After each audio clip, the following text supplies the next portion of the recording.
Here on 1FM 91.3, together again. It's the morning drive with FD and Carrie, and with us in the studio, it's Miss Janice Wong. Welcome, welcome. Hi. Hello. Not just a chef, you're an artist. Yeah, I would like to think that. Entrepreneur. You are. A creative talent when it comes to pastries, chocolates. You know, you've come so far from the early days of 2 a.m. Dessert Bar, right? So maybe before we start, tell us what you've been up to. Like, you know, been busy, traveling, R&D. What's going on? Well, I think this year is a big year for us. I focus a lot on the overseas expansion. I mean, we've got Saudi Arabia coming up. Very excited about that. We've been building that for about 3 years. Wow. But, you know, just really looking for opportunities overseas, including Jakarta next. Next week we go there. And Nice. I would do a pop-up for 2 months at the St. Regis, Jakarta. Nice. So for the first time in a decade, people will actually be able to taste our chocolates there. Nice. You know, and also we'll be building artworks all over the world again, so they can taste chocolates off the walls and ceilings. Edible art. But that's what I like. I like that idea that you do stuff like that. It's different from chocolate. You know what I mean? Yeah. But when you started, you broke into a dessert world. It's more than just a sweet tooth. I mean, there's R&D, there's sourcing quality ingredients. The margins. Yeah. This is my own, naivety, but I think the margins have got to be really tight. What were the challenges when you started? I mean, 20 years back, and 2 a.m. Dessert Bar is 18 years. Yes, this- it is. And 20 years back, I mean, you think about it, the margins were like 10-20% of profits, right? Yeah. But now it's even worse. I mean, it's gotten smaller, and if you can even get 10%, you're lucky. Yeah. But I would say, you have to really push yourself to think different. We've always stayed ahead and tried to put innovation at its core. And I think my biggest challenge was making innovation relevant in a very traditional culture of confectionaries. Confectionaries have always maintained its traditions, and it's not really been embraced to be so different and wild, but we brought that to the table, to the world, that confectionaries are not just cakes, chocolates, and ice creams. Yeah. It could really be more than that. It could be in a gallery space, it could be anywhere. We recently launched our art and cakes, and I think that also showed a little bit of innovation, that no one in the world has done that. When you cut a piece of cake, you see a piece of art inside. Wow. And making it accessible, not just a one concept piece. Right. Yeah. Okay, that's so cool because you've done so many things like, best pastry chef titles and being featured on MasterChef, Top Chef and all that. You're a global icon as far as, dessert goes. But with all of that, what keeps you coming back to Singapore though? I mean, this is home, obviously, but aside from that. I always think Singapore is like my creative laboratory. I come back here and this is where I really spend a lot of my time on innovation. As much as I spend a lot of time out of Singapore, I get inspired, take ingredients back home, work on it, and learn new techniques, experiment on it, and then have my guests here try all my new concepts and things.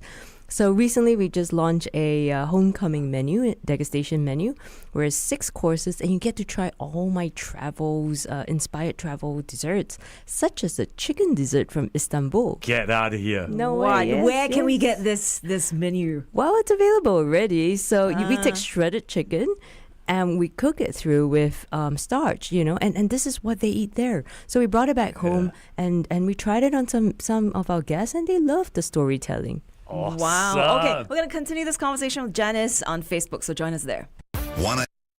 So here's the thing I wanted to bring up. You see, you bring all this stuff back to Singapore and you have a lab where you develop this stuff. Tell us about that lab. Well, the lab is where we are. I mean, it could be in our kitchen, it could be in my factory. In the past, I made a lab, an R&D lab just for that at Fusionopolis. But in reality, it doesn't work that way anymore. It's where people are. And the heart of creativity and R&D is all about conversations, cultural exchange, and sometimes suppliers would just drop a very unique ingredient. Like today, we're going foraging, and so you never know what you find. So there's no I've learned that there's no set time and day for that. And you just embrace it with an open mind. So the other thing I want to ask you about is you have managed to make chocolate in particular, I think, more than just a sweet tooth satisfier. And now you say you have a factory. A lot of people talk about factories and maintaining quality when you get that large. How do you? Because I've eaten your stuff, and time again, the quality is spot on all the time. How do you do that? Well, we that's our priority always. You know, I mean, to build a brand, quality is always the key, the fundamentals. So we basically keep ourselves real. I mean, it's just really a small team, but we know, you know, once you give way to this quality, you compromise it with cheaper ingredients, it's not gonna work. No, but you know, there are kids listening in, or you know, parents with kids who say, hey, my kid wants to go become a pastry chef. It looks very sweet. It's glamorous, perhaps, but what's something that people don't realize about the job, you know, maybe behind the scenes?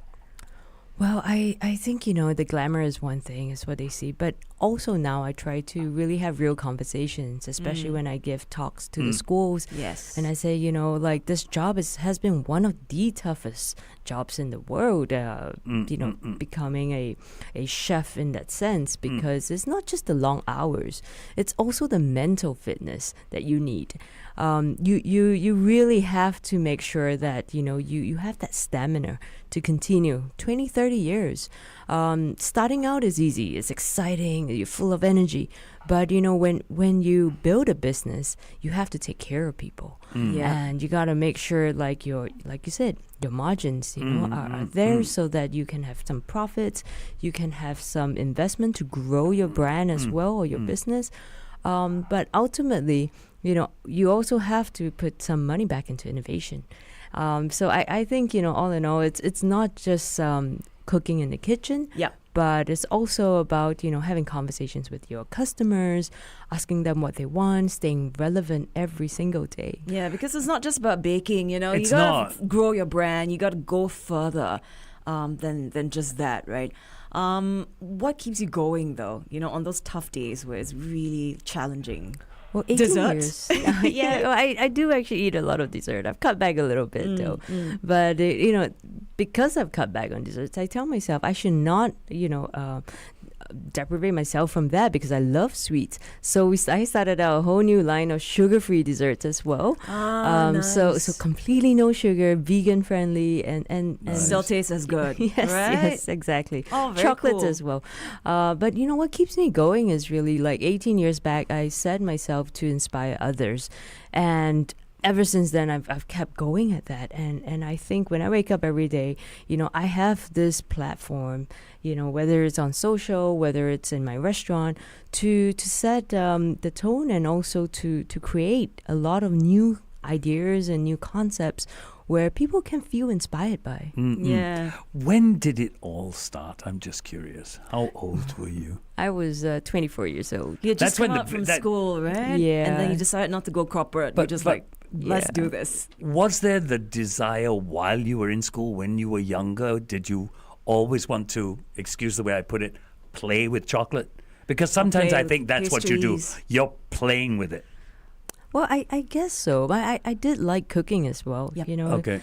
But I had to choose. I mean, I wasn't going to do it all, because I think when I first started out, I needed to focus on one discipline, and I picked pastry. I think because there was just so much I felt that could be done. I looked at the pastry world 2 decades ago, and you know, but this is all before Cedric Rollet and Yes. everybody Yeah. became so famous. But I think, you know, at that time, pastry is all about colors, emotions, textures, taste, and it was, honestly speaking, quite boring then. So I thought, you know, brought some flavor and color to this world of ours. And I'm glad. I look back now, and I'm glad that it's kind of paid off. Yeah. Aside from, killer skills in the kitchen, you also need a lot of tenacity, I think, to last in this business where F&B is concerned. We know how cutthroat it can be, right? Okay, so we have to ask, when you're off duty, what's your go-to 2 a.m. snack? Oh. Since, it's all started with 2 a.m. dessert bar. Well, to be honest, I mean, every time I have a long day, my go-to and hangout place is actually 2 a.m. Yeah? I mean, I didn't know this question, but, last night I was just there for a nightcap. Yeah. Tiramisu is my go-to. Tiramisu. Yeah, a small one now. Oh, small one. Used to have a big portion, but now it's like a quarter. Nice. Still get that kick, right? Yeah. Okay. So how do you stay healthy, as a pastry chef, with surrounded by sugar? I mean, I'd be scuffing my face with all things sweet. Well, I exercise a lot.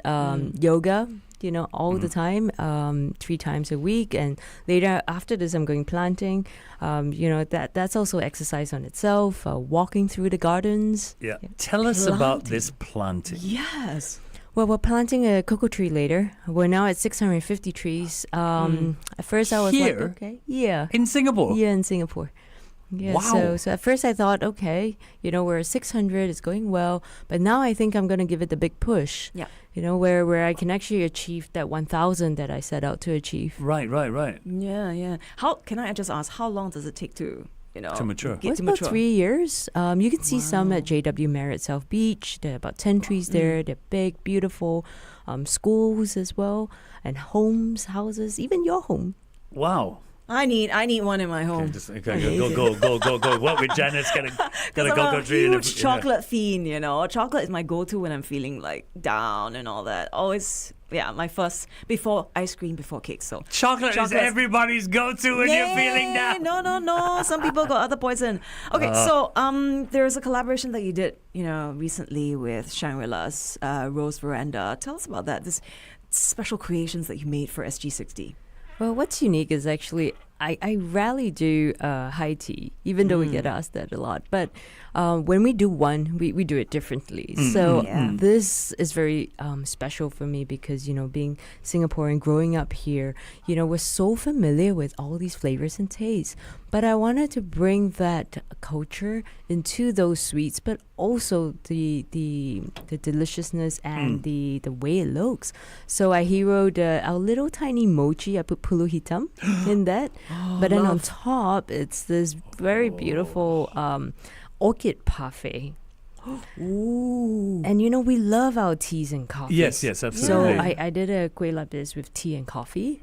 And I think that's been a favorite since. Also, gula melaka pandan, you can't get away with that. But we did an art in cake series on that. So when you cut the cake open, it looks like there's 2 beautiful flowers inside there.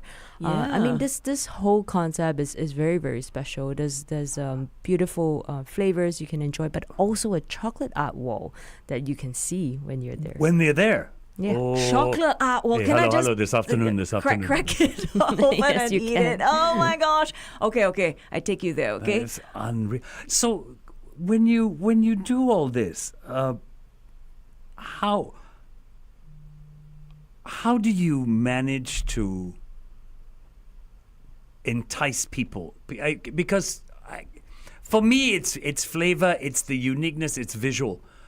Is that what makes people keep coming back to you for what you produce? I guess so. Honestly, like this high tea, for example, when people came, the expectations are so high. Yeah, When well, you it's say, Janice we're Wong, coming come for on. a Janice Wong high tea. Yeah. And so when that happens, you really have to keep pushing yourself to create even better. I don't feel pressured by the expectations. I actually love it because it allows me to kind of reach somewhere that I've not even imagined myself to reach. So let's take this cake that has artwork inside. How long does it take you to develop something like that? Well, it's a spark of an idea. Sometimes it's 6 months, especially this zero sugar concept that I have. Right. That's 6 months in the process. Yeah. Wow. Yeah. Okay, we're gonna go back on air right now. Celine Dion here on 1FM 91.3, and today we're talking to Janice Wong. Thank you so much for coming into the studio. So I've actually ordered quite a number of cakes. My favorite is this one that looks like a huge boob. I'm sorry. It's the have you tried this? It's so good. It's how do you develop this texture? You see, I can't unsee it now. Yeah. Okay, but it's a lovely like a knit. Right? Yeah. And and then this one I've tried as well, the cloud. So these cakes are very unique because you see them and immediately you know it's a Janice Wong, right? I've never seen anybody else recreate this texture, the flavor, the colors as well.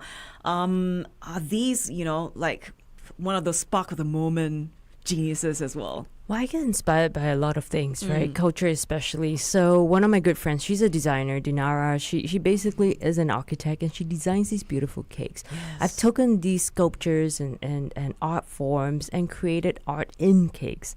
So when you cut through these cakes, it's not just what you see outside, but also what you see inside, and the taste has to be special. So we've created about 4 different variants, and the durian one is now the most popular.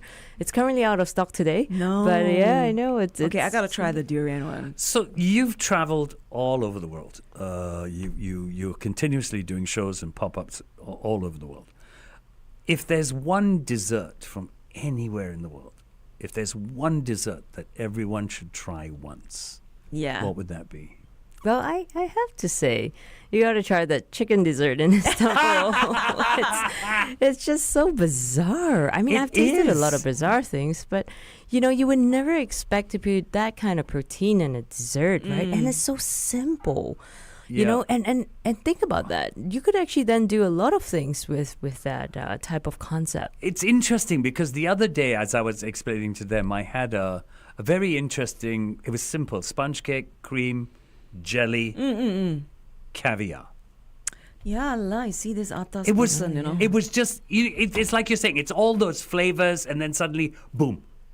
Okay. Yeah, it kind of works. Caviar adds the saltiness to it. Yes. Exactly, exactly. And it goes always very well with something creamy. Yes, it does. Okay. One last question. This pure imagination. This is, a different, but this is part of the vegan series, right? So Bean to Bar, maybe tell us a bit more about that. Well, I started a new brand called Pure Bean to Bar, and that was really because of the Singapore chocolate.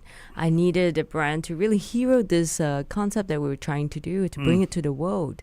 I recently just sent, yesterday we sent by FedEx, a Singapore single origin chocolate to Chef Noel, the founder and creator of the Dubai chocolate. So I'm looking forward to see what he tastes. But, this is so crazy. I mean, think about it. Yeah. 3 years ago, we would have never expected to even have a taste of that Singapore origin. Yeah. But I guess it always comes up with, conversations that I've had with people, and also the community here. It's so great that when you have an idea, people will embrace it if they believe in you. Yeah. True enough. When you're Janice Wong, yes. They will. I've been trying to get people to believe in me for 40 years. But, Okay, thank you so much for your time today, Janice. It's been a pleasure. Thank you. 1FM 91.3. It's a Thursday, August the 7th. On